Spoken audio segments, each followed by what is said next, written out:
Estamos grabando el tema que vamos a ver el día de hoy, que se llama vocación y misión del profeta. Es un tema bastante amplio, bastante bonito, interesante, y vamos a intentar hacer un recorrido histórico de ese tema. Por eso vamos a dejar algunos puntos como tal. En primer lugar, vamos a hablar de las exigencias humanas de la llamada de Dios, teniendo en cuenta que cuando hablamos de vocación, a veces pues, hay como una cierta confusión, no hay una claridad como tal. Hay gente que al hablar de la vocación se refiere específicamente a las religiosas, a los religiosos, a los sacerdotes, y se cree y se tiene así claro que es solo para ellos la vocación y lo demás, pues no.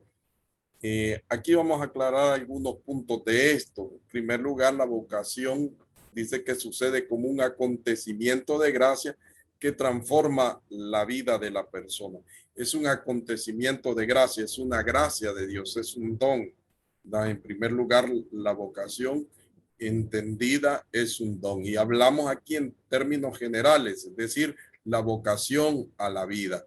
Cuando uno es consciente, eso lo transforma la vida de la persona, porque yo soy consciente de mi vocación a la vida, de ese llamado a la vida. Esto quiere decir que es ante todo un don de Dios que siempre depende de él. Siempre depende de la llamada de Dios, de la invitación de Dios, del misterio de Dios. La vida va a depender en general de ello, de Dios. Dios es el que nos concede la vida, el que nos da la vida, pero también ya de manera específica una llamada y una misión como tal siempre van a depender de Dios. Si es Dios el que llama a la persona, es Dios que llama al hombre y a la mujer. Sin embargo, ese acontecimiento se halla presente en la conciencia de la persona. Vean dónde se ubica ese acontecimiento en la conciencia de la persona. Y por ello tiene la responsabilidad de implicar todas las capacidades y posibilidades humanas que Dios le ha dado para cultivar el don recibido. Esos son detalles bien interesantes porque implica todo el ser de la persona, se implica totalmente el ser de la persona, las capacidades, las cualidades, los dones que Dios nos ha dado para cultivar ese don recibido. Es decir, eso hay que irlo cultivando y se va realizando procesualmente, se va realizando sistemáticamente. Vamos respondiendo a esa llamada de Dios de manera gradual. No respondemos generalmente de la noche a la mañana, sino de manera gradual. Nos vamos comprometiendo porque al implicar todas nuestras capacidades intelectuales, físicas, emocionales, estamos haciendo ese proceso de acercarnos a lo que Dios nos está pidiendo y sobre todo de ir cultivando ese don que trae otros componentes como es la fraternidad. Entonces hablamos del don de la fraternidad, del don de la vocación, de la cual todas y todos somos partícipes. Entonces, este don de la gracia, fíjense qué interesante, pasa por la mediación de la conciencia y de sus facultades, ¿verdad? De tener conciencia de que soy amada, de que soy amado, de que Dios me ha llamado para servirle, para una misión en este mundo. O sea, no estoy en este mundo fortuitamente, no vine a este mundo por así, ¿verdad? Por coincidencia, como decimos, sino que estoy aquí en este mundo para una misión específica que tengo que desarrollar. Por lo tanto, la vocación personal, ¿verdad? Porque es personal, se va a identificar, da con una misión concreta en el contexto del proceso histórico del pueblo de Dios. Soy parte de un pueblo de Dios. Soy llamado de entre ese pueblo. Soy mi identidad como cristiana, como cristiano, es ser ese pueblo de Dios y desempeñar y desarrollar históricamente esa vocación y misión en este pueblo de Dios. entonces a través de aquellas personas que son llamadas por Dios, y esto aquí es importante, el pueblo va descubriendo la presencia de Dios, del Dios de Israel, y posteriormente del Dios de Jesús, hasta convertirse en un signo de unidad ante todos los pueblos. Si vemos y echamos una mirada tanto al Antiguo Testamento como al Nuevo Testamento, nos damos cuenta de esas personas que son llamadas por Dios específicamente para realizar un servicio. Tanto en el Antiguo Testamento como en el Nuevo Testamento hay esa llamada. Jesús llama a sus discípulos, dice el Evangelio de San Marcos, capítulo 3, versículo 13, que Jesús subía a una montaña y llama a los que él quiso para que estuvieran con él. Entonces, y después le da una misión específica como tal. Entonces, primero Jesús los llama para estar con él. Este es el detalle de la llamada para estar con Jesús, para aprender de la persona de Jesús, para introyectar esos valores que Jesús nos va enseñando, sobre todo el valor del profetismo, ese valor muy bien desarrollado en el Antiguo Testamento, sobre todo con los profetas menores y mayores. Entonces, todo ese aspecto, todo ese periodo de los profetas del Antiguo Testamento nos ayudan a desarrollar nuestra vocación, nuestra respuesta a Dios.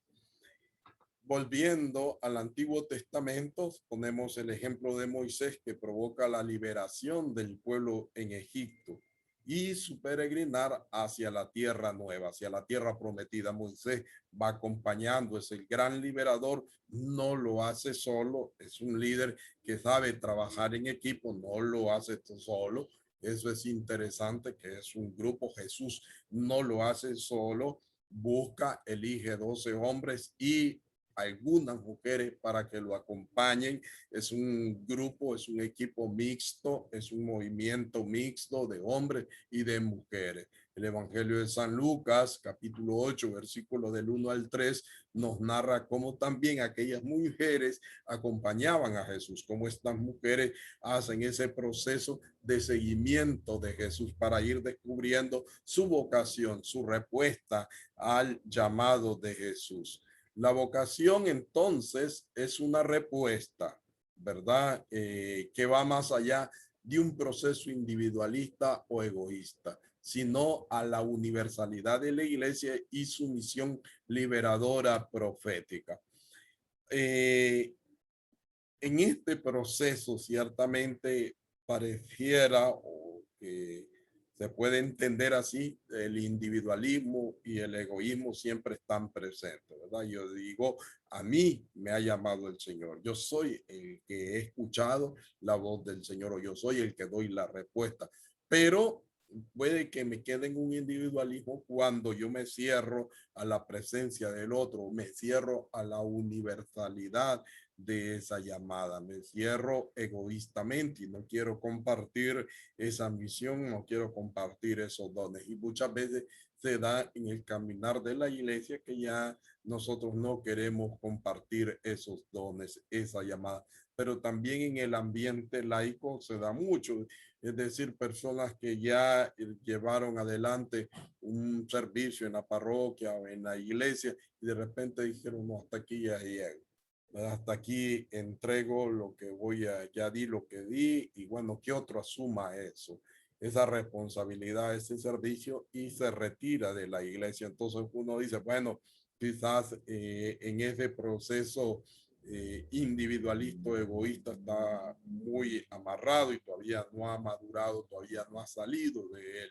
Y es necesario un poco sacudirse para salir en una entrega total, en una entrega más generosa para con los demás. El proceso complejo y nada fácil de liberar al pueblo supone también un proceso de autenticidad humana en el líder. En el caso de Moisés, vemos que es un hombre bastante auténtico, muy auténtico.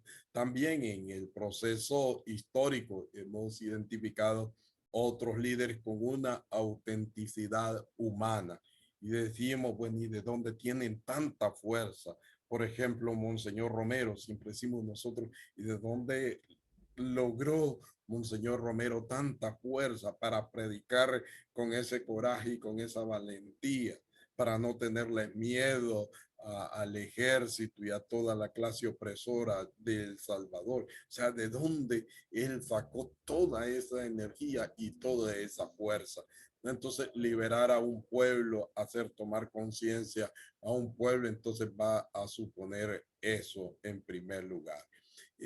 Luego, pues la vocación encomendada exige a quienes son llamados mostrarse como testigos y personas conscientes de lo que son, ¿verdad? Y una vez que pues, está bastante claro, se ha discernido esa vocación, entonces estamos llamados a ser testigos, ¿verdad? De esa fe, a testimoniar esa fe en el resucitado, a ser testigos de la Pascua, a ser testigos de la iglesia que va transitando en medio de diferentes circunstancias históricas que desgastan su profetismo por un lado, desgastan también la vocación por otro lado, porque ya nos, como he dicho, nos podemos quedar en el individualismo y en el egoísmo y no damos paso, no avanzamos más.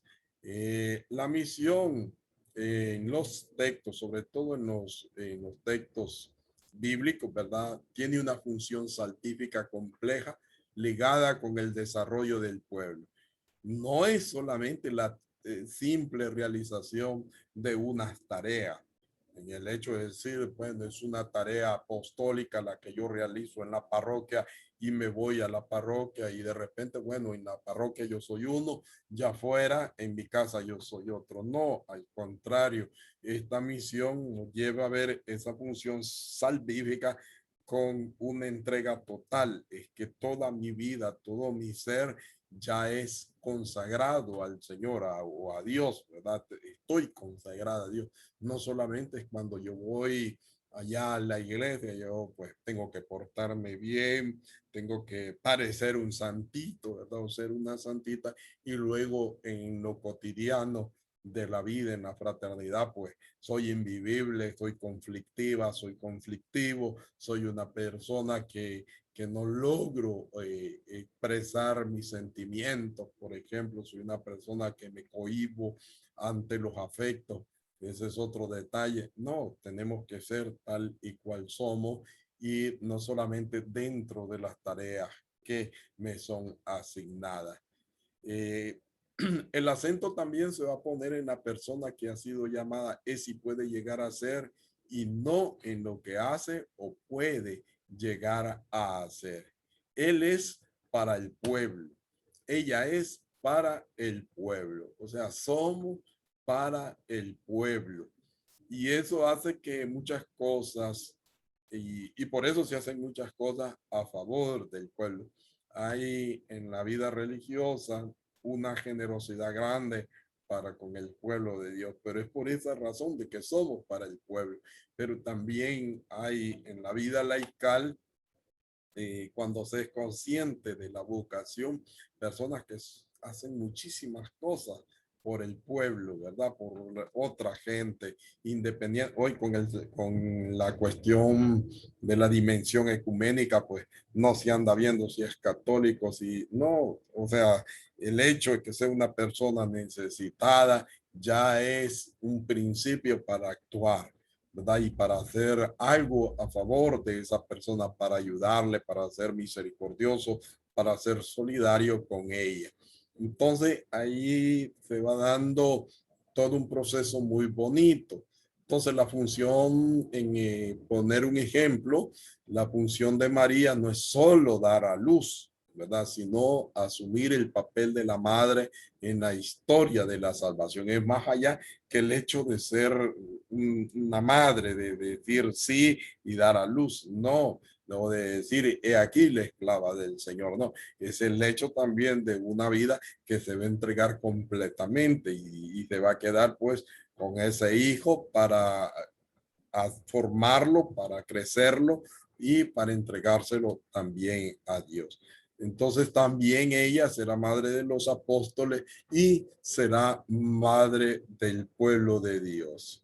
Volviendo al ejemplo de Moisés, es como el guía, el padre del pueblo. Es decir, Moisés no solamente es el liberador, ¿verdad? Sino que es el guía, el padre del pueblo, y por eso se enfrenta al faraón, va a enfrentarse al faraón, es decir, a aquel que lo recibió, aquel que lo formó, porque fue el faraón, la hija del faraón que lo recibió y lo formó, pero él va a tener conciencia de liberar a su pueblo, de conducir a su pueblo, y lo sostendrá en su peregrinación por el desierto. Es decir, va a pedir, va a interceder ante Dios por aquel pueblo en el desierto. Cuando el pueblo tiene hambre, él siempre va a ver cómo le da de comer y pide a Dios, ora para que ese pueblo tenga alimentación, para que no se muera de hambre. El pueblo en el desierto, como muy bien sabemos y ya lo hemos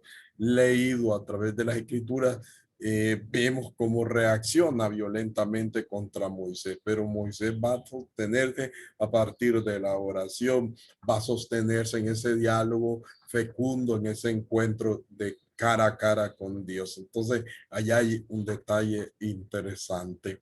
Promover la vocación y la misión significa adentrarse también en un proceso de desligarse de la búsqueda de la propia realización para ligarse al bien del pueblo de un modo existencial.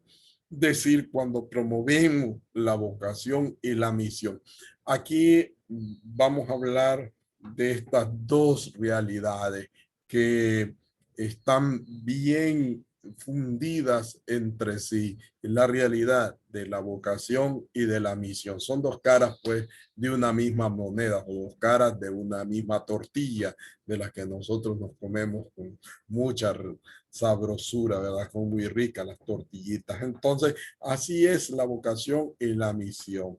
Para los demás que se parten, que se desligan de esa realización.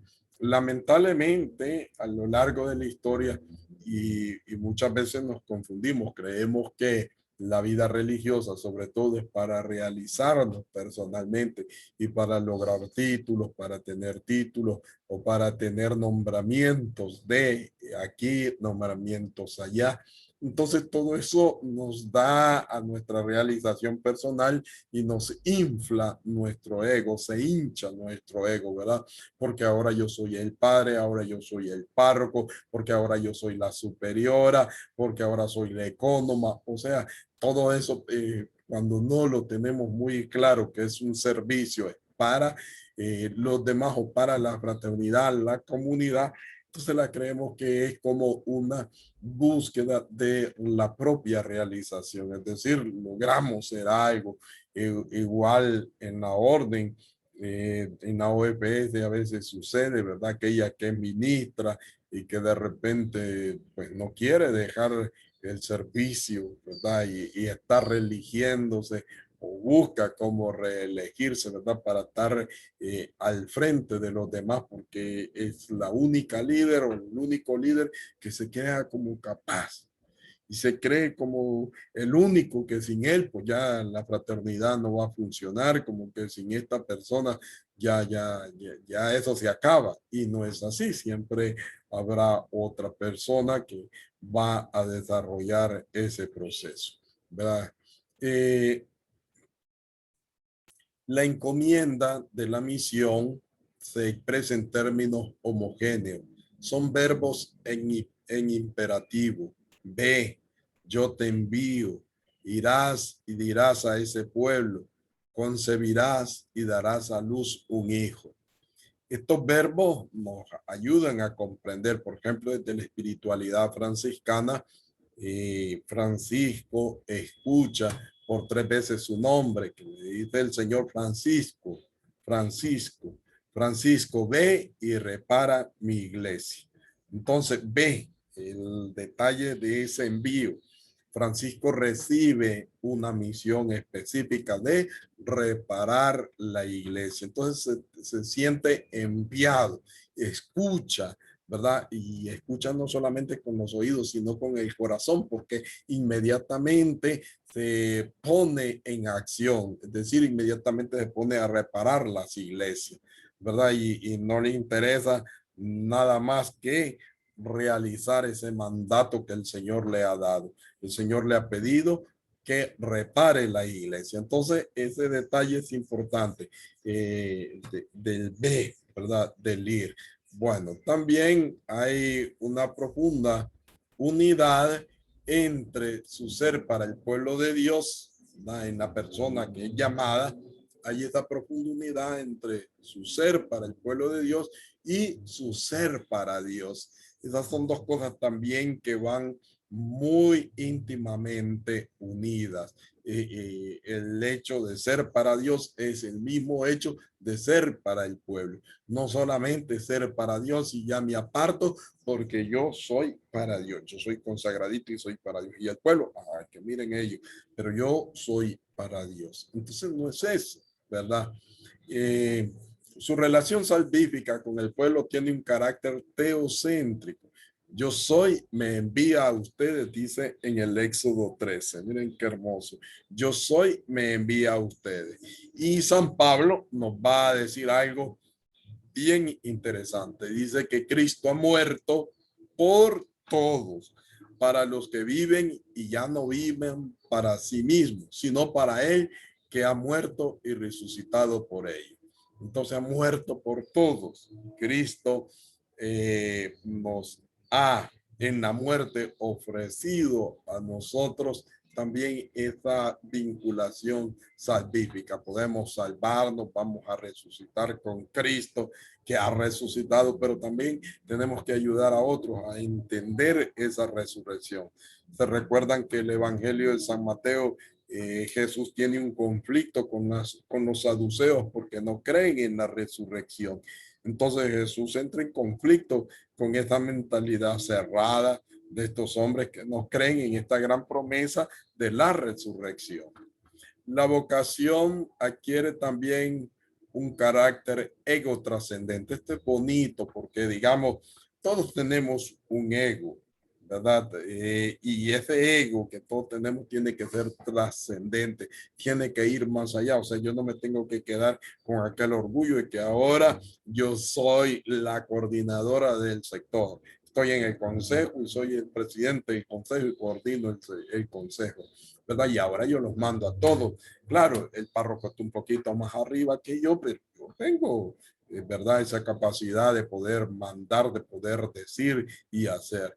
No, sino que cuando estamos conscientes de nuestra llamada y de nuestra misión, eso tiene que trascender. Todo ego tiene que trascender. Entonces, donde me pongan, yo tengo que servir. Como decía un día Fray Edwin, donde me planten, tengo que florecer. Si aquí me ponen, ahí tengo que florecer. Si allá me ponen en el último espacio, en el último lugar, o me dejan de último, pues ahí tengo que florecer. No tengo que ver o estar siempre buscando privilegios o buscando puestos o buscando estar más arriba que los otros para poder florecer. Y es así, de esa manera que se va a abrir la plenitud de lo universal. La misión tiene ese carácter universal. La misión tiene ese carácter que parte de mi persona hacia las otras personas. Y como parte de mi persona, entonces yo tengo que compartir esa palabra, tengo que compartir ese testimonio de Cristo, porque parte de mi realidad, de mi humanidad, de mis fragilidades, inclusive para compartir. En este caso, los apóstoles se sienten enviados hasta los confines del mundo. Vamos a leer Mateo 28:19. ¿Alguien lo tiene? Les pedí que prepararan, envié los textos anteriormente para que pudieran tener. ¿Quién tiene Mateo 28:19? Yo lo tengo, Fray. Muy bien, lea. Vayan pues y hagan que todos los pueblos sean mis discípulos. Bautícenlos en el nombre del Padre y del Hijo y del Espíritu Santo. Palabra del Señor. Gloria a ti, Señor Jesús. Miren qué hermoso entonces. Los discípulos estaban enviados, pero ¿por qué? Porque es Jesús, el resucitado, que los envían. Vayan pues, vayan. Sí, se acuerdan esos verbos. Ve, vayan. Sí, y hagan que todos los pueblos sean mis discípulos. Esa es la misión que tienen los apóstoles. Y esa es la misión que también tenemos nosotros los bautizados. Sí, somos bautizados y enviados. Hay un documento muy bonito, no sé por dónde lo tengo, pero hay este documento bien hermoso que habla de que todos somos bautizados y enviados en base a este texto bíblico. Vayan y hagan que todos los pueblos sean mis discípulos. Tenemos un trabajo.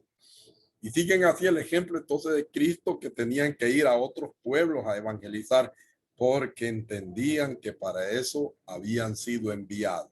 Enviar, que sentirse enviado, perdón, sentirse enviado, ¿verdad? E ir con esa disponibilidad de quien lo envía a uno. Y es Cristo el que nos envía entonces a evangelizar, a llevar esa buena noticia, a llevar la alegría, como dice el Papa Francisco, del evangelio. Pero en todo ese proceso nos encontramos también con una incapacidad para llevar la misión encomendada. Vamos a ver cuál es esa incapacidad. Tanto en el Antiguo como en el Nuevo Testamento no se oculta la debilidad del líder. Miren, siempre los líderes tienen debilidades, somos humanos, pues, ¿verdad? Por ejemplo, Pedro, dice que Pedro iba siguiendo de lejos a Jesús. Tenía miedo cuando confrontan a Pedro, si conoce realmente a Jesús, si era de ellos, dice que no, se niega, ¿verdad? Y lo va siguiendo de lejos a Jesús. Entonces, esa es la debilidad de Pedro. Las personas no han sido llamadas y enviadas en virtud de sus cualidades personales, sino por libre designación de Dios. Imagínense, no vamos por nuestras cualidades personales. Ciertamente, para responder, se recuerdan, implica todas nuestras cualidades, todo eso, pero no, Dios no nos llama así, Dios no es así la jugada. No me llama porque somos el más inteligente, no me llama porque soy el más bonito, no me llama porque soy el mero mero de esto y solo yo puedo asumir esto. No, es que me llama por una libre designación de él, ¿verdad? Dios se ha dignado así. El ejemplo está con Gedeón, ¿verdad? Que pone como objeción el hecho de pertenecer a la última tribu y de ser el más pequeño de su familia. Pone como un pero a esa llamada. Moisés asegura que los israelitas no le creerán y por eso pide a Dios que envíe a otro. Imagínense cuando Dios le pide que vaya a liberar, entonces Moisés como que no quiere asumir esa tarea de liberar al pueblo de Dios.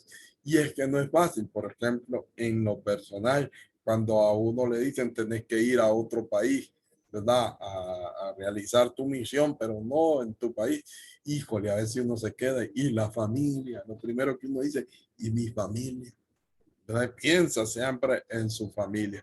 Entonces esa disponibilidad absoluta se va logrando a través de un proceso de ir por un lado dejando la familia, de ir por un lado dejando sus propios intereses egoístas, de ir también dejando que la vida, que la gente le enseña a uno, porque la vida y la gente le enseña a uno y dejarse enseñar por la vida y por la gente a veces no es fácil, porque no queremos que otro nos enseñe, que nos diga qué tenemos que hacer y cómo lo tenemos que hacer.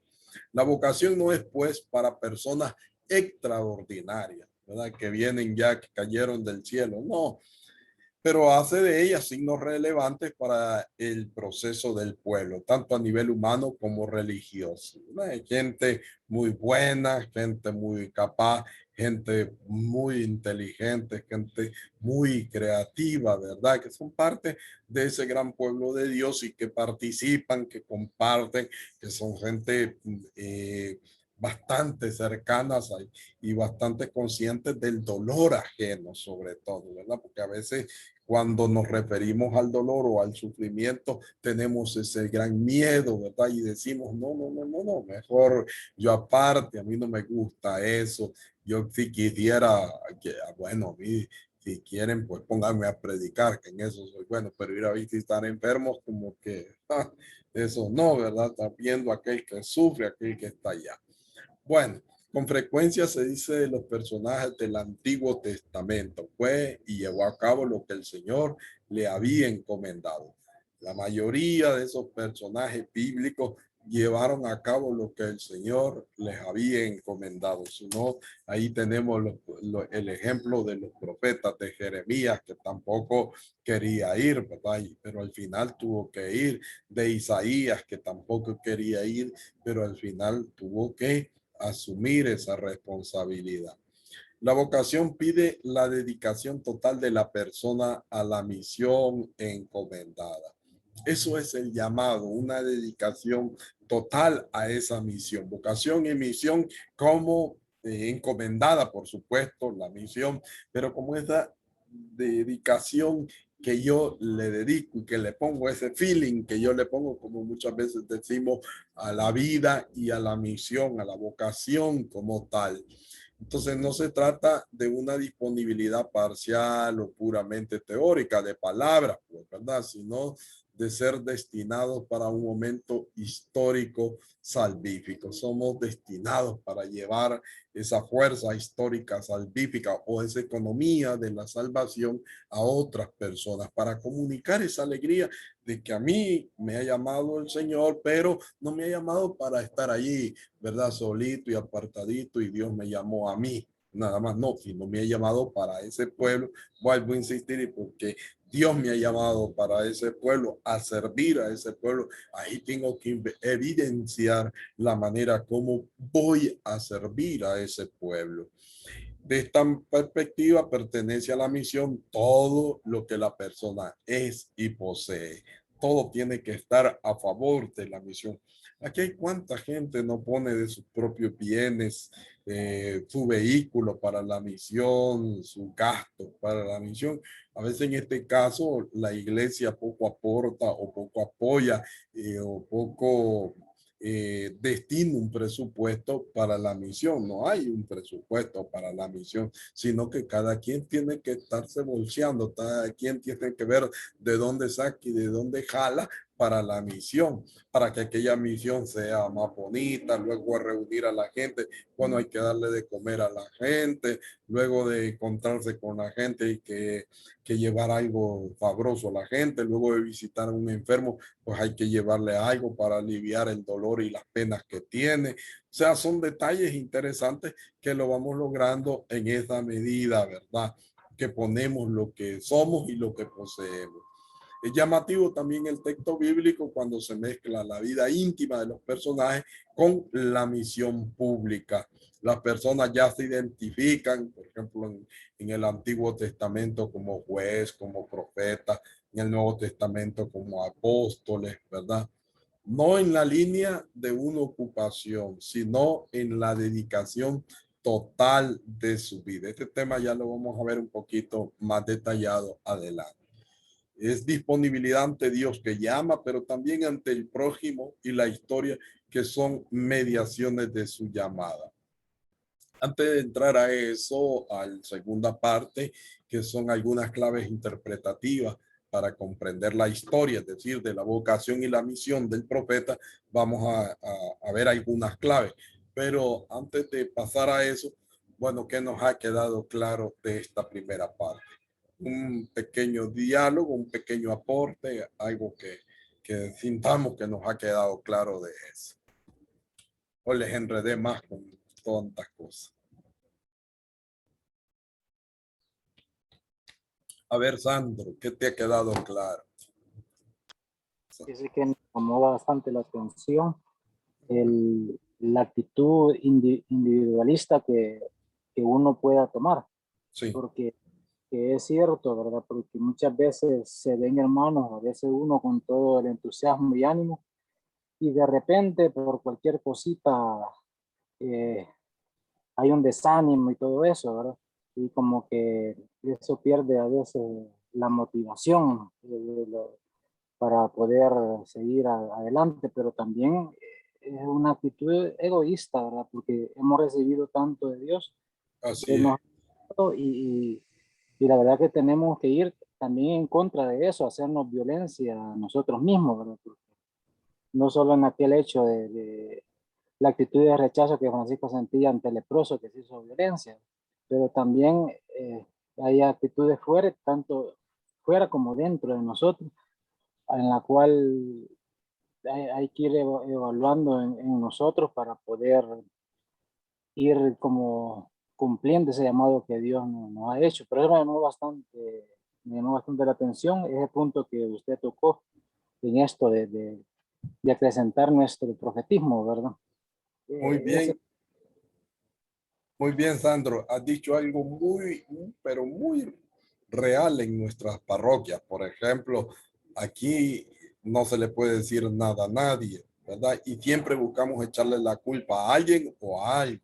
Hay gente que dice, yo me voy, por ejemplo, hace poco estaba platicando con una persona que se salió del consejo. Le digo yo, mire, y usted, no, dice que ese consejo no sirve, que ese consejo aquí y allá va. Dejemos que el consejo no sirva y que todo lo eso, pero usted está sirviéndole al Señor. No, si yo le sirvo al Señor, yo creo que le sirvo más afuera porque estoy dispuesta a hacer esto, a hacer lo otro. Y me mencionó un montón de cosas que hacía, más que los demás. Oh, porque el individualismo y el ego nos puede llevar a la vanagloria. También yo hago más, yo soy más. Me explico, o sea, no solo eso. Y el otro detalle es desvincularnos de un proceso eclesial. Ya vamos a ver lo que viene, que es muy interesante, pero si yo tengo vocación y desempeño mi misión, voy a darme cuenta de que la iglesia es perseguida, voy a darme cuenta de que voy a entrar en conflicto por la verdad del evangelio, voy a darme cuenta que como persona también tengo mis debilidades y entonces tengo cualidades, por supuesto, pero también tengo mis debilidades y alguna de mis debilidades puede ser que no me gusta que me digan las cosas. Y si alguien me dice las cosas, y bueno, ¿y quién es Sandro para que me diga a mí las cosas? ¿Verdad? Que me lo diga el padre, que me lo diga Monseñor, que me lo diga el obispo. Pero igual que yo, pelado, igual que yo, ¿verdad? No, a mí no me tiene que. Entonces, pasamos por esos momentos tan difíciles en la vocación. Y como decía al inicio, no es fácil a veces cultivar la vocación y por eso muchas veces se diluye nuestra capacidad de respuesta, ¿verdad? Muchas veces se diluye nuestra capacidad de amar al prójimo, nuestro amor al prójimo, porque a veces en la parroquia es donde nos enfrentamos más, ¿verdad? Yo, por ejemplo, aquí en la parroquia he visto grandes atracos, o cuando he estado en otras parroquias, las graves dificultades y aquellos choques, en vez de unir fuerzas para llevar adelante esa misión, más bien entramos en conflicto. Vamos a misionar, vamos pues, pero ¿con quién voy? Ah, primer detalle. ¿Y a dónde me mandan? Segundo detalle. No es que esa colonia está llena de estos, son unos cuales ahí tengo unas 3 enemigas, unas viejas chambrosas y que no sé qué. Ojo, estamos en disponibilidad para la misión. O yo estoy poniendo condiciones a la misión. Entonces, le voy a poner condiciones a Dios, a esa vocación que me ha dado. Y entonces digo yo, no, miren esto y esto. Ah, no. Pues, hay tantos detalles. A ver, ¿quién alguien más quiere compartir? Gracias, Sandra. Fray, yo quise solo aportar un poquito en que creo que el punto radica cuando, casi en lo último que usted decía, en entender lo que significa esa petición de la vocación en Sí. cuanto a la dedicación total de nuestro ser como personas, porque podemos entender la vocación solo con una respuesta en un tanto como espiritualista, ¿no? Como que todo tiene que marchar bien siempre. Ajá. Y cuando decimos que es una dedicación total de nuestro ser, hemos de entender que nuestro ser, aunque en esencia es bueno, no tiene solo cosas buenas, ¿verdad? Sino que hay fragilidades que nos acompañan y que así como me acompañan a mí, pues también acompaña a todo el pueblo de Dios, llámese consagrado o no consagrado, ¿verdad? En el Así es. caso nuestro, el trabajo también que hacemos con nuestros equipos en las parroquias, son personas también que están intentando entender esto, dedicarse totalmente. Y en este camino, creo yo que aunque algunos tengan más experiencias que otros, pues nadie está totalmente aprendido ni avanzado, sino que cada experiencia va siendo nueva, ¿verdad? Entonces, por eso la vocación siempre debe ser también como renovada, entiendo yo, ¿verdad? Muy bien, así es, claro, así es. Ese es el detalle de todo esto. Muchísimas gracias. Ese es el detalle de todo eso. Y bueno, lo que tú decías, todos somos frágiles. Algo tenemos de fragilidad, de repente carácter, de repente nuestras actitudes, de repente, bueno, tantas cosas, ¿verdad? O nuestra pasividad con las situaciones, pasividad que se puede manifestar de muchas formas, ¿verdad? Ante las injusticias, por ejemplo. ¿Y qué dice la iglesia?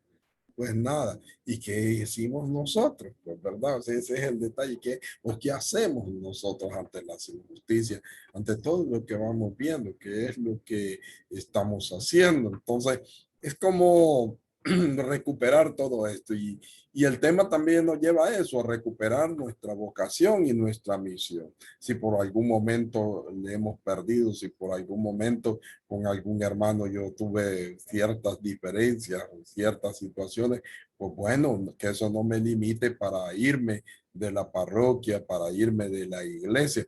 ¿Cuánta gente no se han ido de la iglesia por una tonterita? ¿O cuánta gente no se ha ido de la iglesia porque en su vivencia sacramental se rompió su vivencia sacramental y bueno, me da vergüenza llegar a la iglesia con otra maestra, ¿verdad? Y ahora no, entonces me voy a la de Tobia y puedo llegar con otra maestra y tranquilo, pues, ¿verdad? Y me aceptan y no me van a cuestionar que ando en adulterio, no me van a cuestionar. Bueno, se fue y viene otra, pues, ¿verdad? Ya estuvo. Yo voy a vivir con otra persona y entonces nos alejamos, ¿verdad? Y luego hasta renegamos de esa identidad cristiana o de ese proceso que llevamos. ¿Verdad? No, hombre, que yo en la iglesia me salí porque solo eran problemas y solo bonches y solo aquí, qué gente más invivible. Entonces uno se pregunta, pero usted era el único normal ahí o el único que supo entender esta jugada, ¿verdad? Y bueno, como era tan iluminado, tan buena gente, pues ni modo, tuvo que salirse, pues, porque los demás son un atajo de que están ahí peleando, buscando puestos, buscando honores, buscando esto, buscando lo otro. Una última intervención para ver qué más, qué eco hay de esto y pasamos a las claves interpretativas para comprender la historia. Bueno, quizás interpretando esta cuestión de la vocación, Sí. ¿verdad? Muchas veces nosotros tenemos ciertas cualidades que se han venido cultivando a lo largo del tiempo y considero yo que como que Dios va poniendo ciertas luces, ¿verdad? Y nos va llamando a ciertas cosas que tal vez nosotros pensamos que no tenemos la capacidad de realizarlas, pero que Él confía en nosotros, así como dijo usted, aquel era el más chaparrito, ¿verdad? Tal vez el otro era el más gordo, el más lento, el más flaco, pero como que en medio de todo eso que tal vez nosotros no podemos ver, Dios sí mira la capacidad que nosotros podemos llegar a tener, porque, bueno, en mi caso yo antes decía, bueno, a mí me encanta la enseñanza, la docencia, pero hay gente que me dice, el ser maestra es solo ir y enseñar. Y yo realmente yo siento que no es eso, sino que es ayudarle también a los niños a saber descubrirse ellos qué cualidades, qué potencialidades tienen.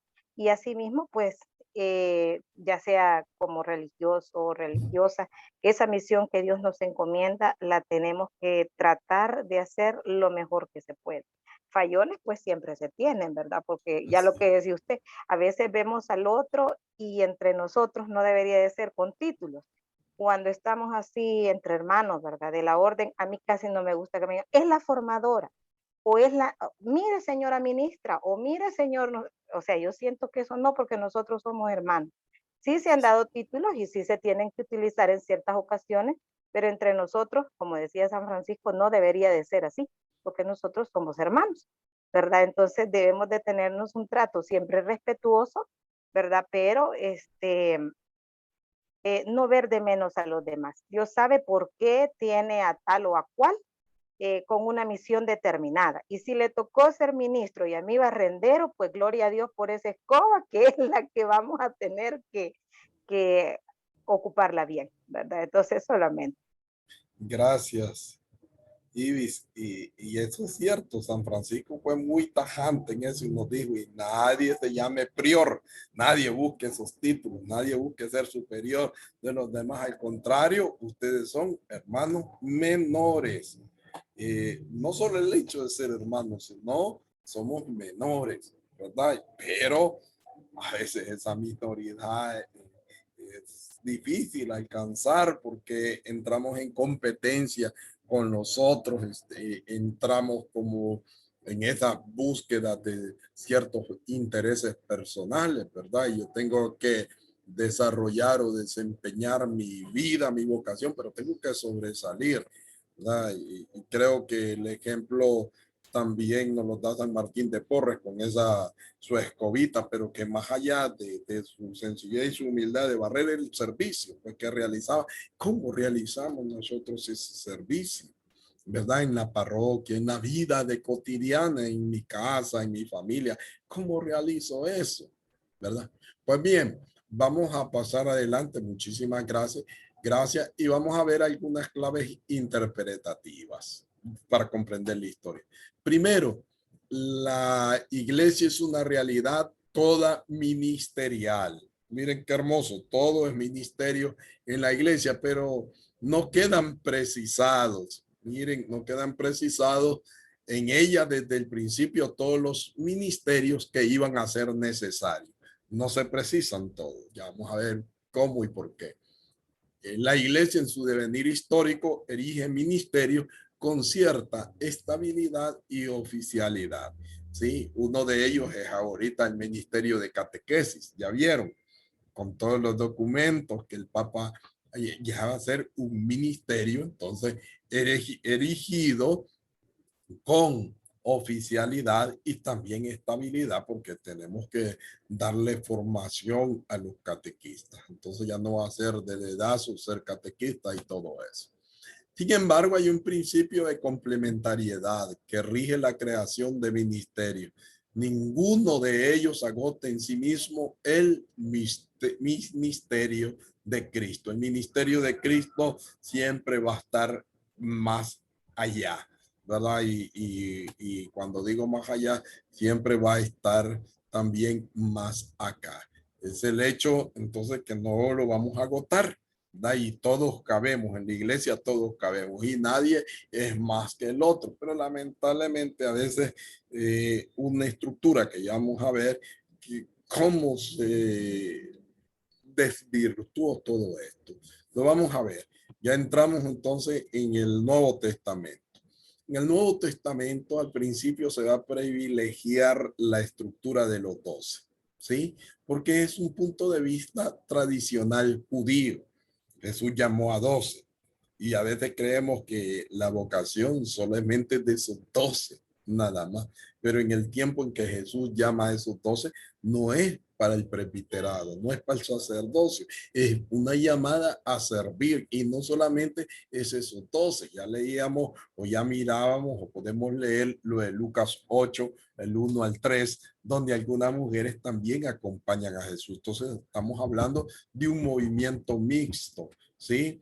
Pero lamentablemente tenemos una visión de una cultura patriarcalista, machista, donde las mujeres nos cuentan, ¿verdad? Veamos lo de la multiplicación de los panes, ¿verdad? Se comieron muchísimos hombres, 5,000 hombres, sin contar las mujeres y los niños, no contaban, ¿verdad?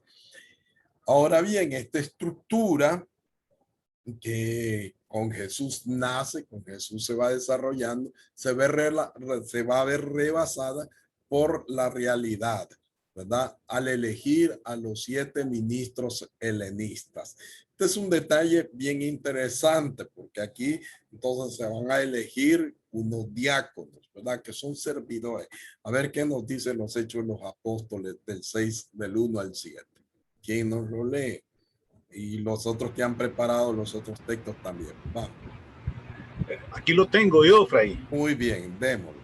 Dice, por aquellos días, como el número de los discípulos iba en aumento, hubo quejas de los llamados helenistas contra los llamados hebreos, porque según ellos, sus viudas eran tratadas con negligencia en el servicio diario. Los 12 reunieron la asamblea de los discípulos y les dijeron, no es correcto que nosotros descuidemos la palabra de Dios por hacernos cargo de este servicio. Por lo tanto, hermanos, elijan entre ustedes a 7 hombres de buena fama, llenos del espíritu y de sabiduría. Les confiaremos esta tarea mientras que nosotros nos dedicaremos de lleno a la oración y al ministerio de la palabra. Toda la asamblea estuvo de acuerdo y eligieron a Esteban, hombre lleno de fe y Espíritu Santo, a Felipe, Prócoro, Nicanor, Timón, Pármenas y Nicolás, que era un prosélito de Antioquía. Los presentaron a los apóstoles, quienes se pusieron en oración y les impusieron las manos. La palabra de Dios se difundía, el número de los discípulos en Jerusalén aumentaba considerablemente e incluso un buen grupo de sacerdotes había aceptado la fe. Palabra de Dios, te alabamos, Vamos, Señor. Señor. Bien, en este primer texto nos encontramos con las primeras misiones de la iglesia, cómo lo hace, pero hay detalles importantes. Primero dice que se multiplicaban los discípulos. Sí, el texto dice así, por aquellos días al multiplicarse los discípulos se multiplicaban. Y luego señala el mismo texto en el versículo 7, dice, iba creciendo el número de los discípulos y vuelve a decir, se multiplicaba considerablemente en Jerusalén. Miren, se iban multiplicando al grado tal que también una gran multitud de sacerdotes. Vean qué interesante, una gran multitud de sacerdotes iba aceptando la fe. Estos sacerdotes ya están formados, ustedes saben, cuando hay formación, a veces es bastante difícil desaprender, ¿verdad? No es fácil desaprender.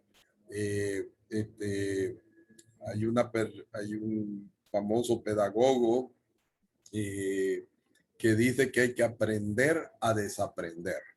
Y eso no es fácil desaprender. Entonces, estos sacerdotes que entran, esta gran multitud de sacerdotes que aceptan la fe y que entran, que cambian, ya están con un ritmo, acostumbrados a una manera de celebrar el culto, acostumbrados a eso, y después pasar a otra, ufale, ya cuesta muchísimo, y esto va a afectar grande porque entran en conflicto. De hecho, aquí nos presenta un conflicto.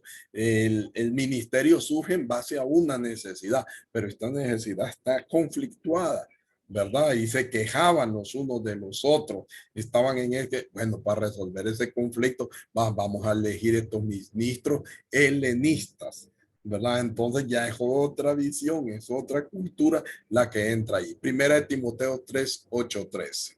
Vamos a ver cómo era ese ministerio. Muy bien. Aquí lo tengo. Sí. Los diáconos también han de ser respetables y una sola palabra, moderados en el uso de vino y no busquen dinero mal ganado y que guarden el misterio de la fe en una conciencia limpia. Primero sean sometidos a prueba y después, si no hubiera nada que reprocharles, sean aceptados como diáconos. Las mujeres igualmente sean respetables, no chismosas, sino serias y dignas de confianza. Los diáconos sean casados una sola vez y gobiernen bien a sus hijos y su propia casa. Los que cumplan bien su oficio se ganarán un lugar de honor, llegando a ser hombres firmes en la fe cristiana. Palabra de Dios. Alabamos. Miren pues, qué interesante esto que nos presenta Timoteo. ¿Cómo tiene que ser el diácono? Tiene que ser, buscar billetito, primero, hombre de una sola mujer, quiere decir que eran casados al principio de la iglesia.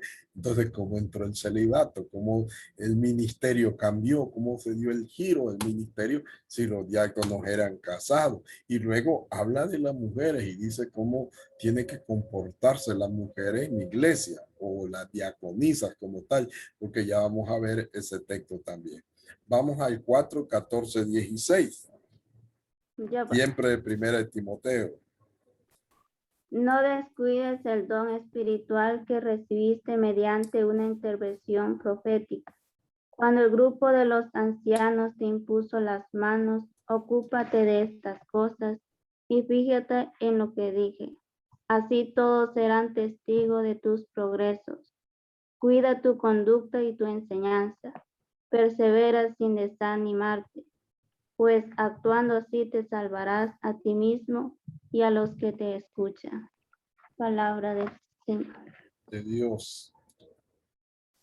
Bien, fíjense que hay otro detalle aquí. Dice que la intervención profética mediante la imposición de manos del colegio de presbíteros. Ahora se habla de un colegio de presbíteros, no solamente de una persona que realiza un ministerio, que es un presbítero, no, sino que es colegiado, ¿sí? Es una realidad colegiada. Dice el texto, si ustedes lo ven bien, en el 14 dice, por la imposición o mediante la imposición de las manos del colegio de presbítero, ¿sí? Entonces vean qué interesante eso, hay un colegio de presbítero y hay un acto o un gesto importante de imponer las manos. Entonces son detalles importantes que nos ayudan a comprender un poco más de este ministerio, de esta vocación y de esta misión, ¿verdad? Que realiza, sobre todo en esta época del Nuevo Testamento. Pasamos a la 8:13. Perdón, al 5, 17, 19. Perdón. 5, 17, 19. ¿Quién lo tiene?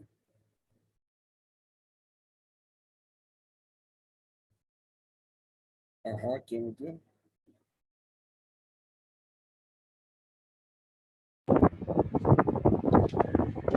Dice así. Los ancianos, buenos líderes, recibirán doble honor y remuneración, sobre todo los que llevan el peso de la predicación y de la enseñanza. Lo dijo la Escritura, no pongas bozal al buey que trilla, y también el trabajador tiene derecho a su salario. No aceptes acusaciones contra un anciano si no son presentadas al menos por 2 o 3 testigos. Palabra de Dios, te alabamos, Señor. Miren otro detalle interesante con los presbíteros o los ancianos, ¿verdad? Y dice que ya aquí hay un detalle un poco sospechoso, ¿verdad? Que merecen doble remuneración. Quizás no se les daba mayor cosa a ellos, ¿verdad? Y entonces ya se va como legislando de una manera de que ellos, por ser presbíteros, bueno, el diácono siempre ya vamos a ver esa triada, ¿verdad? Pero dejémoslo ahí, pues todavía no está totalmente capacitado, por decirlo así, pero el presbítero sí, entonces como el presbítero está capacitado totalmente, o el anciano, entonces pues merece, ¿verdad? Un buen salario, ¿verdad? Una buena remuneración que tiene que ser doble. Algo raro, pero bueno, así es la realidad de la historia y por allí viene la palabra y por ahí a veces aprovechan mucho. Dicen, no, pues nosotros tenemos que tener una buena remuneración por ese servicio que nosotros estamos dando.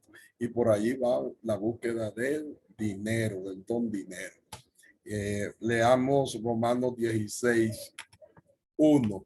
Aquí aparece otra realidad de los ministerios, que de repente no sabemos qué fue lo que pasó o qué fue lo que sucedió posteriormente en la iglesia, pero sí nos aparece una mujer diaconisa. Vamos a leerlo, 16:1.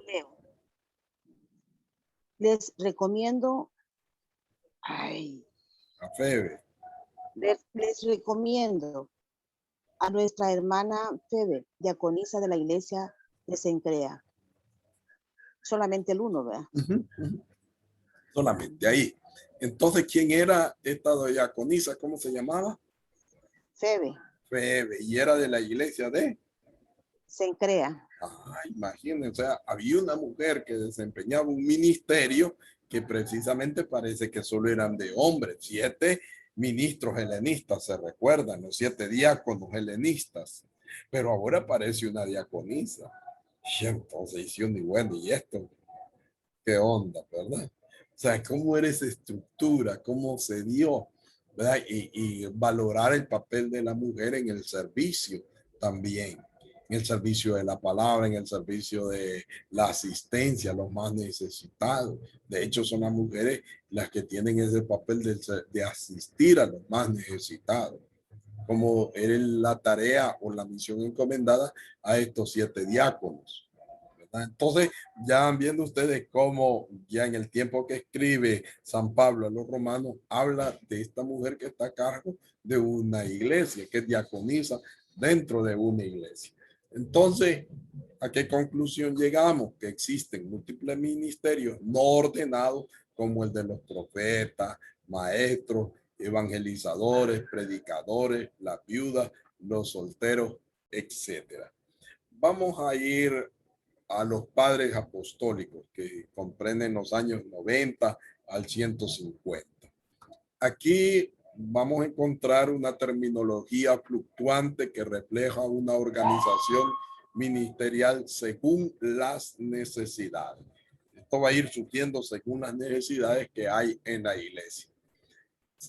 Si bien es cierto, se va a fijar la trilogía ministerial, obispos, presbíteros y diáconos. Esa trilogía o tríada, muchas veces también se le llama de esa forma, esa tríada ministerial del obispo, de los presbíteros y de los diáconos.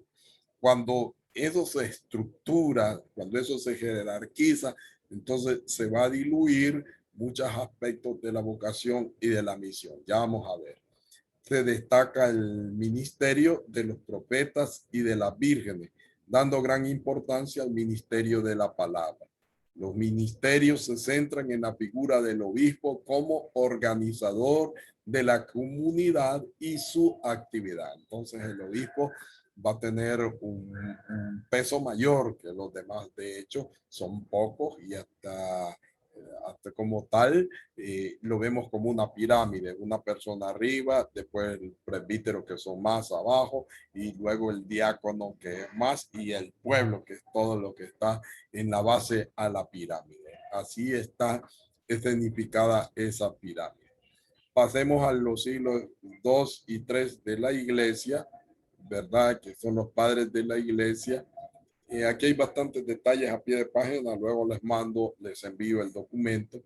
Se estabiliza y se generaliza la estructura de la triple jerarquía, es decir, de esa triada, obispos, presbíteros y diáconos, con una gran importancia a los diáconos ahora. Surgen de nuevos ministerios en torno al crecimiento de las iglesias locales. ¿Qué es lo que surge? Lectores, subdiáconos, acólitos, exorcistas, hostiarios, catequistas. O sea, son otros ministerios que van surgiendo en la iglesia. Todos ellos no pertenecen a la jerarquía. Ninguno de esos ministerios van a pertenecer a la jerarquía. Y por otro lado, hay una sacerdotalización del ministerio ordenado por la influencia judeo-pagana. Se recuerdan que al principio habían entrado, según los hechos de los apóstoles, muchos sacerdotes aceptaron la fe, ¿verdad? Entonces, ellos pues eran algunos, gente muy conocedora de la palabra, gente muy sabia, gente con muchas influencias y todo eso hizo que después esto tuviera ciertos conflictos, que se dieran ciertas problemáticas dentro de la iglesia y sobre todo dentro de los ministerios. Vamos a ir a la época constantiniana de Constantino, del siglo IV, con el cambio del estatuto jurídico de la iglesia en el imperio y su reconocimiento paulatino como religión oficial. Se da una organización de la iglesia según el modelo de la administración civil. Entra el Código de Derecho Romano, las provincias eclesiásticas, patriarcados, concilios ecuménicos. Luego hay una clericalización del ministerio ordenado. El clero empieza a estar al servicio del Estado y tiene privilegios concedidos por el Estado. Ya vieron, aquí se va diluyendo la vocación y misión profética. Ya se va haciendo la masificación del cristianismo, porque al ser pues ya una entidad del Estado, al ser aceptado, ya no hay persecución, ya no hay quien lo persigan. Se cuenta también con los medios suficientes para la profusión de estudios teológicos y especialmente bíblicos. Y aquí va a surgir algo bello, bonito, el monaquismo. Personas que viven la fe en soledad de un modo radical. Y estas personas también comienzan a recoger el tema del martirio. Aquí este es un tema que lo vamos a ver al final, con eso vamos a cerrar, pero se le da un aspecto canónico al martirio, ¿verdad?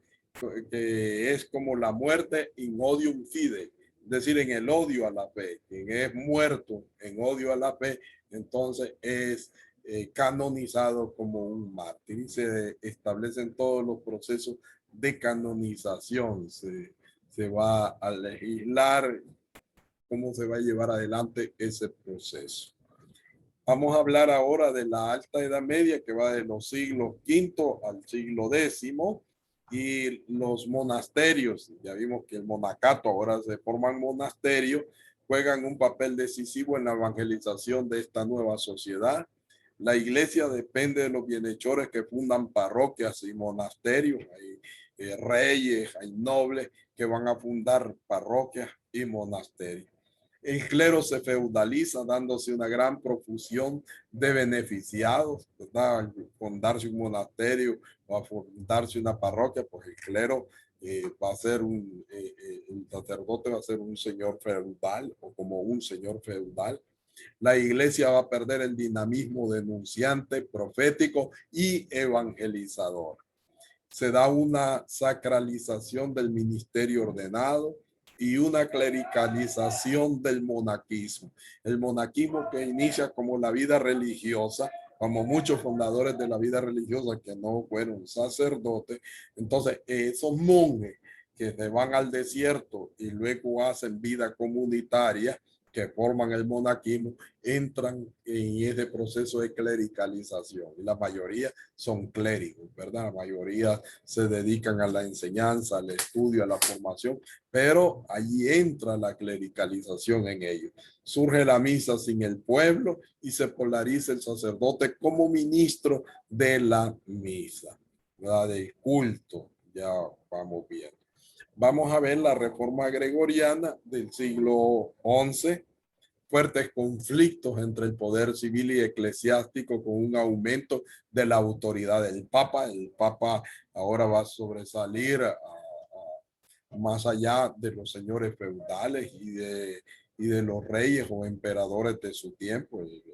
Este choque con ese poder civil, el Papa tiene más autoridad, ¿verdad? Y más fuerza también, por lo que ya vamos a ver más adelante de las cruzadas.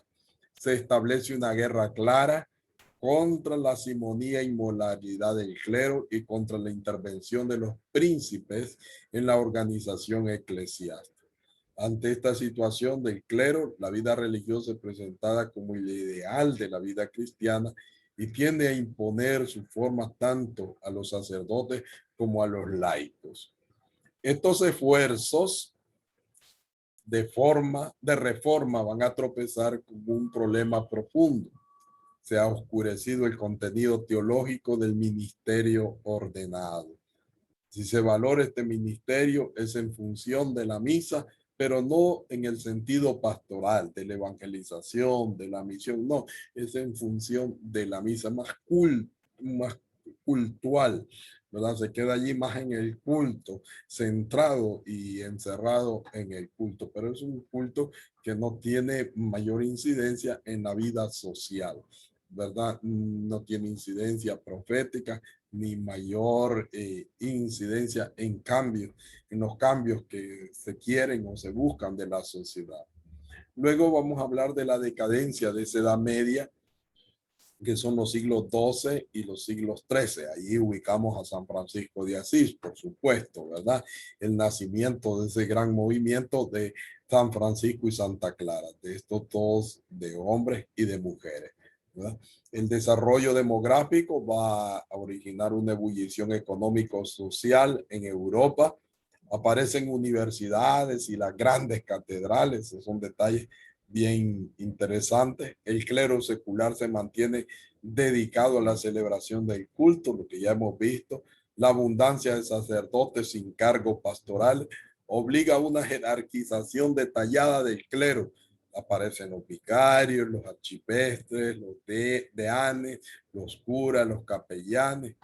Ante la decadencia de la iglesia surgen las órdenes mendicantes, ¿verdad? Que ya como he dicho, San Francisco, Santa Clara, los dominicos, que son parte de todo este proceso. Y estos van a estar enlazados con los movimientos heréticos. Y ese era el gran problema. Por eso Francisco va para que el Papa le apruebe la regla, porque si no, podía ser confundido con un movimiento herético, ¿verdad? Y era clavo porque lo confundieran. Se centran de un modo especial en el ministerio de la palabra y en el testimonio de la práctica de las virtudes evangélicas. Son un fuerte impulso a la evangelización que hacen una especie de cruzada espiritual. ¿No? Se recuerdan que están las famosas cruzadas que son violentas, que son armadas, pero también esta misión es entendida como una cruzada espiritual, conquistar almas para Cristo, ¿verdad? Lograr que estas personas pues sean parte también de la iglesia y que entren a esa misión de la iglesia. La reforma del siglo XVI, damos un paso más adelante, la necesidad de reforma de la iglesia se une a las misiones de las órdenes mendicantes, todas las sociedades de los campesinos, hasta los príncipes piden la reforma de la iglesia. Lutero, aquí aparece el famoso Martín Lutero, capitaliza el descontento con su reforma radical que lleva a la ruptura de la comunión. Las disposiciones de Roma y el Concilio de Trento reafirman la estructura ministerial de la iglesia en un clima polémico y poco eficaz.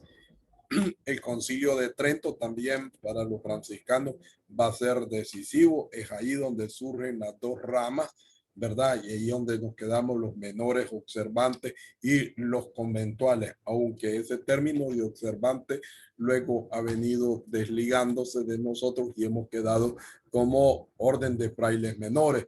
Pero los conventuales son orden de frailes menores conventuales. Es a partir de entonces del Concilio de Trento que se da esa división.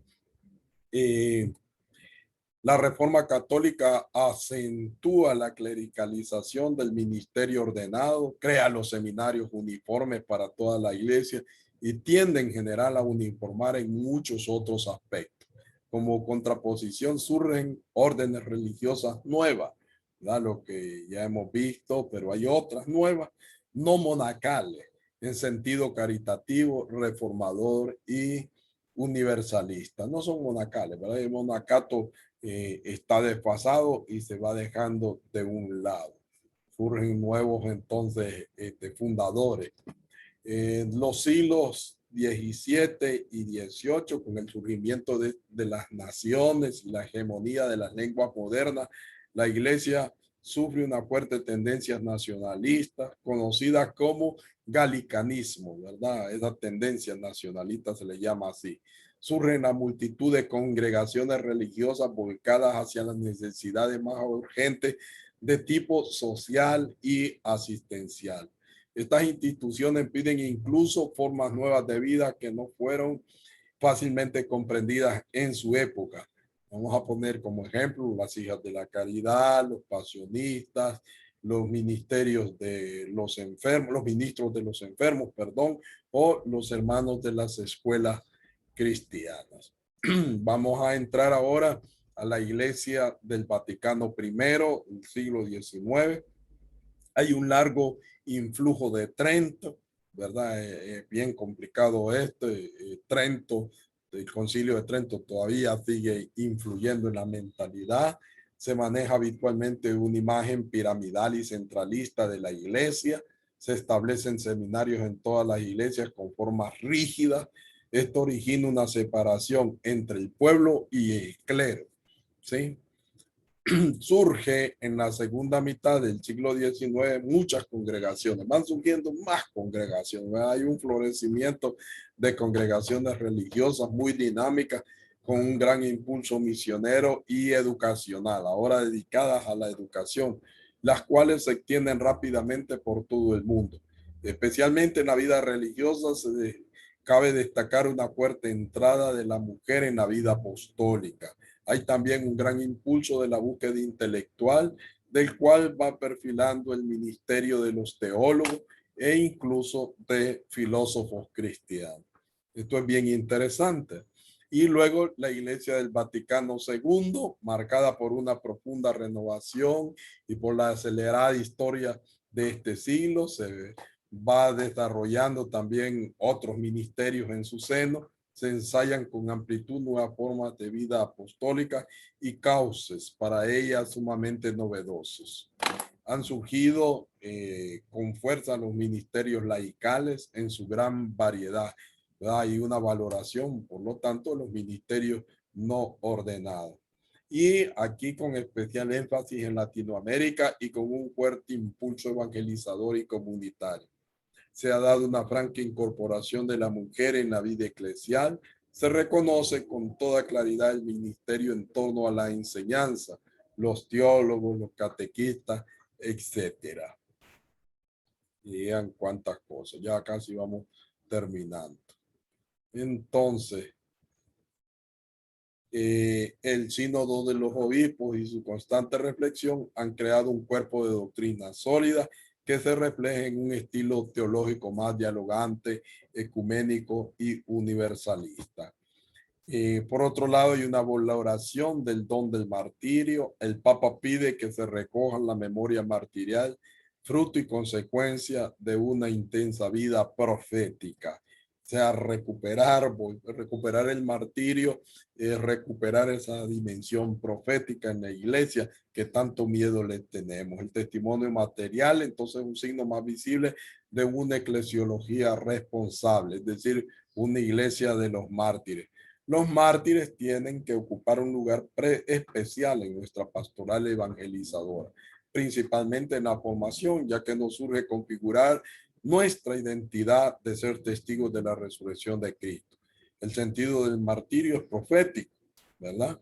Se da en condiciones de persecución. Finalmente, el testimonio de los mártires nos compromete a llevar la luz del evangelio para iluminar el mundo, para iluminar las tinieblas de los corazones apocados. Es decir, ser testigos auténticos de la resurrección de Cristo.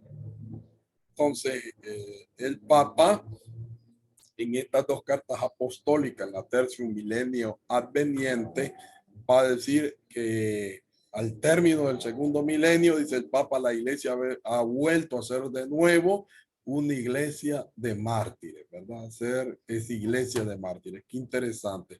Y en la Tertium Milenio Innuente, que es otra carta, otro documento, habla de la necesidad de recoger las memorias preciosas de los testigos de la fe en el siglo XX. Memorias preciosas de los testigos de la fe en el siglo XX. Bueno, entonces ahí tenemos bastante material. Luego yo les voy a enviar un material para que ustedes lo lean de un gran profeta, para que ustedes lo lean y pues podamos compartir en algún otro momento. Bueno, entonces, ¿qué dicen? Ya estamos al filo del tiempo. Pero ¿qué dicen? ¿Cómo ven el asunto?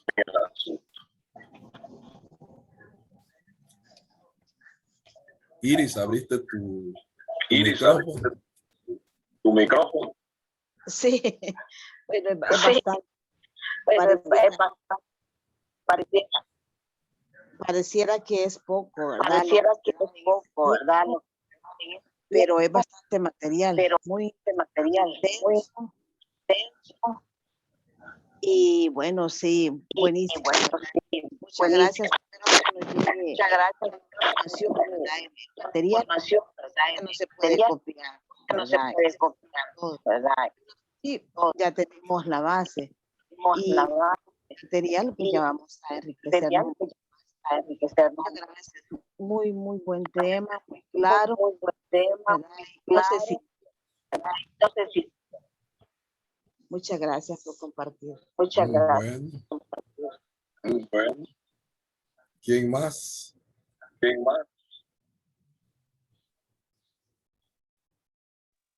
Gracias, Fray, por este tema, porque que es muy iluminador. Y esta última parte, o sea, entender un poco de la historia del trabajo de nuestra iglesia, creo que nos ayuda también que en la vocación prestamos pues, arriba, sino que estamos también altos y bajos en esa respuesta a Dios.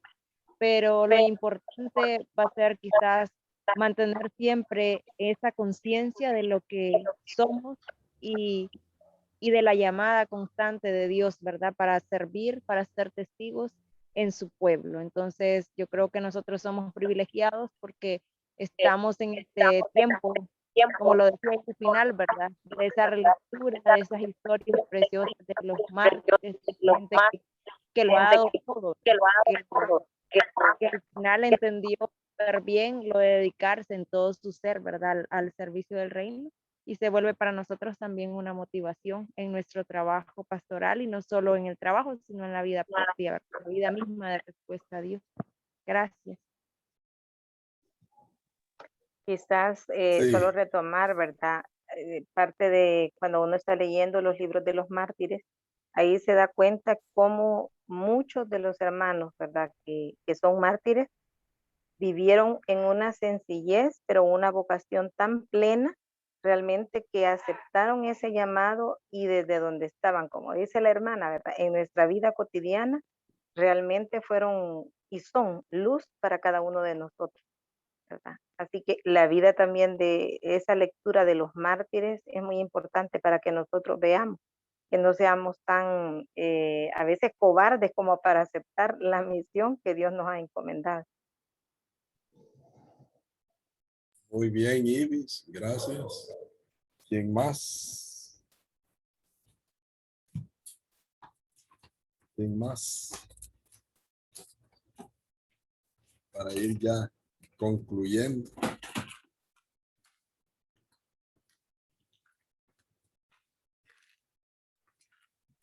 Algo más y concluimos. Bueno, acabo de enviar ahí el documento al chat. Lo pueden bajar porque hay unos pies de página, ¿verdad? Y que no los leí porque si no, no terminamos, ¿verdad? Esos son solo como algo que explica y profundiza un poco más. ¿Qué más? ¿Alguien más? Sí, Fray, muchas gracias por la charla una vez más, ¿verdad? Más que interesante. Y bueno, comparando todo el planteamiento que usted hacía a lo largo de la historia, ¿verdad? La vocación viene siendo como la conversión. Y se va perfeccionando toda la vida.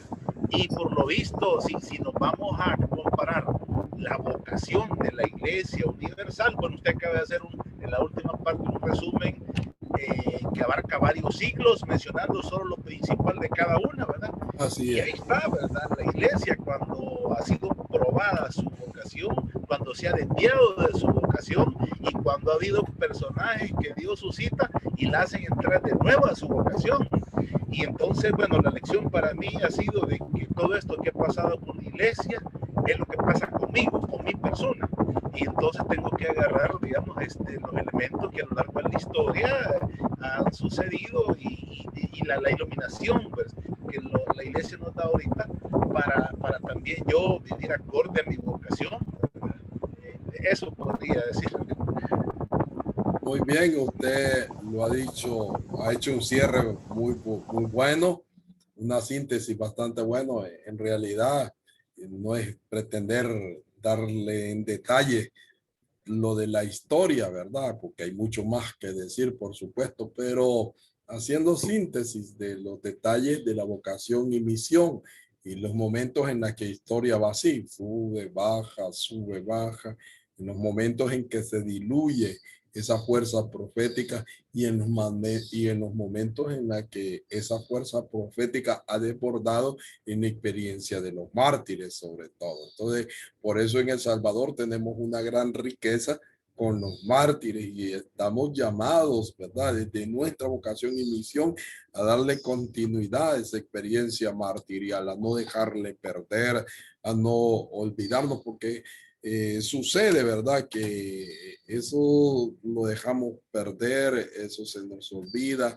y bueno, también recae sobre nosotros y la historia que vamos haciendo, bueno, y qué hemos hecho, ¿verdad? Cómo hemos recuperado eso y cómo lo hemos expresado, cómo lo hemos expuesto.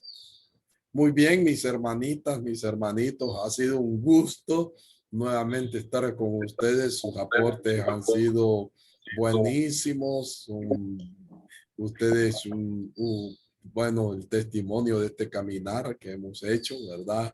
Gracias por su presencia, por su experiencia, por compartir con nosotros. Vamos preparándonos, ¿verdad? Para Pentecostés. Vamos preparándonos para este gran momento